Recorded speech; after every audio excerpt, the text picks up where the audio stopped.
Our story does not begin in the gentle grounds we see today. No, it starts high above, on a windswept hill. This place is Old Sarum, an ancient place. People have lived here for thousands of years. Iron Age tribes built a mighty hill fort here. They knew its power. They knew its strategic strength. It was a place to watch, a place to defend, a sentinel overlooking the plains of Wiltshire. The Romans came, of course. They saw the value of this high ground. They built their roads. Sorvio Dunum, they called it. Then, after Rome's grip loosened, came the Normans. They knew how to hold on to power. They built a castle and a cathedral. Old Sarum remained a center of power. It was a place where decisions were made, where allegiances were forged and broken. It was a tough place, a warrior's place. You can feel the layers of history beneath your feet. But life atop Old Sarum was harsh. Imagine it.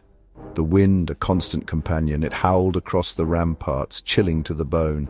There was little shelter. The settlement was exposed, perched high on its ancient mound. For the soldiers in the castle, this was perhaps bearable. It was a fortress, after all, but for the clergy, for the canons and priests of the cathedral, it was a different story.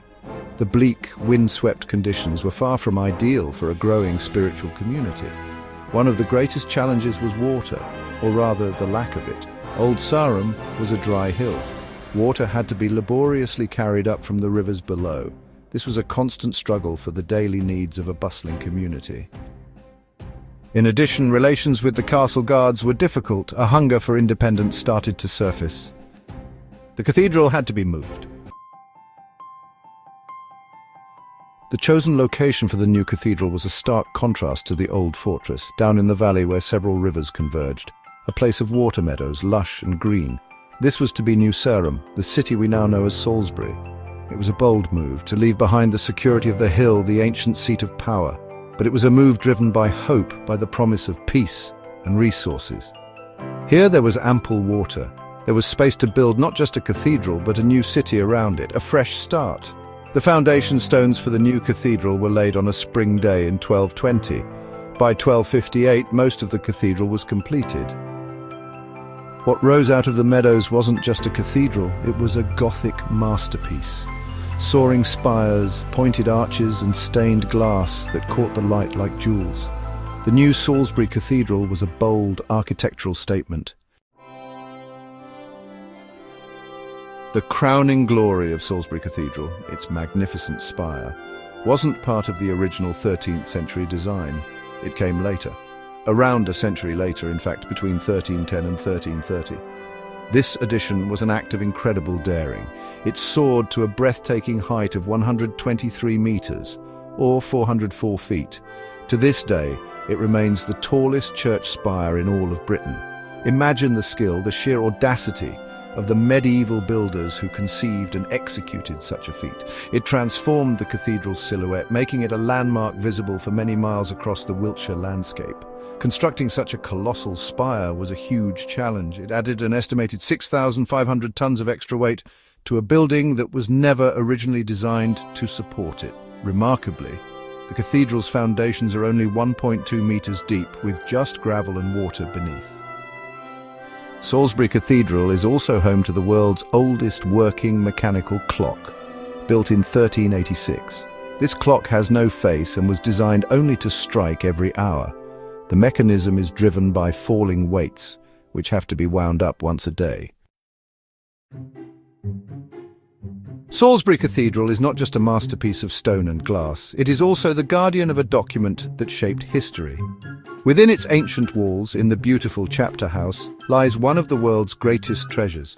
It is one of only 4 surviving original copies of the Magna Carta, sealed by King John in the year 1215.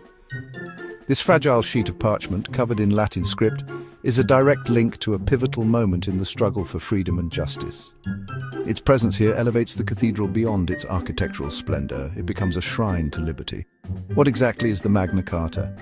It wasn't initially a grand declaration of rights for all people. It was a specific agreement, forced upon a deeply unpopular King John by his rebellious barons at Runnymede near Windsor. The barons were tired of the king's arbitrary rule, his excessive taxes and his abuse of power. The Magna Carta was their attempt to limit that power. Salisbury Cathedral stands as a testament to the ingenuity and dedication of its builders.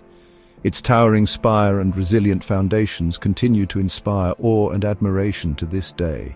Every year, thousands of visitors walk through the cathedral's doors, drawn not just by its beauty, but by the profound sense of history it embodies.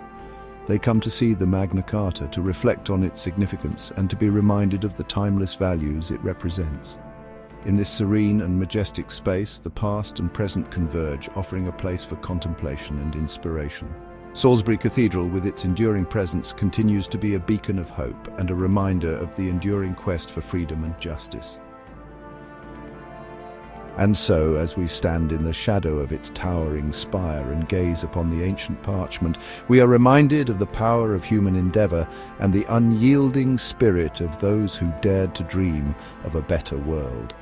Salisbury Cathedral is not just a monument of stone, it is a living legacy, a testament to the enduring human spirit.